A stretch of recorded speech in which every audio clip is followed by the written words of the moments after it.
Hello guys, আসসালামু আলাইকুম। আমি আপনাদের মাঝে আছি তানভীর আহমদ। এই মুহূর্তে আমি আছি ঢাকায় এলিভেট এক্সপ্রেসওয়েতে। এলিভেট এক্সপ্রেসওয়েতে আগে কখনো মোটরসাইকেলে উঠে নাই, আজকের এই মোটরসাইকেলে উঠতেছি।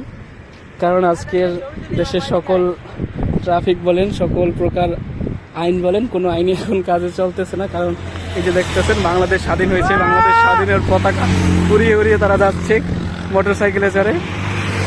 কারণ মোটরসাইকেলে করে এলিভেট এক্সপ্রেসে ওঠার কোনো আইন ছিল না, যেহেতু আজকে কোথাও পুলিশ নেই এবং এলিভেট এক্সপ্রেসওয়েতে বাধা দেওয়ার মতো কেউ নেই। কোনো রাস্তায় আজকের কোনো ট্রাফিক নেই, একদম বলতে গেলে পুলিশ শূন্য, ট্রাফিক শূন্য এলিভেট এক্সপ্রেসে। দেখতেই পাচ্ছেন দেশ স্বাধীনের আজকের দ্বিতীয় দিন।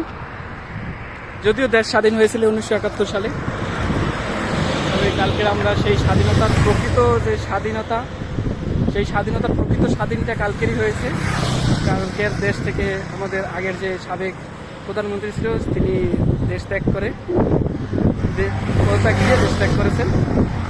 আজকের আমি এবং মুন্না এই যে দুইজন মোটরসাইকেলে চলে আসছি। এটা হচ্ছে আমাদের মোটরসাইকেলে আমরা চলে আসছি এলিভেট এক্সপ্রেসওয়েতে।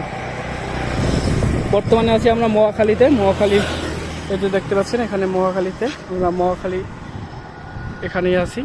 এখান থেকে আর কিছুক্ষণ ঘোরাফেরা করে চলে যাবো। মুন্না, কেমন লাগতেছে মোটরসাইকেল নিয়ে আসছো?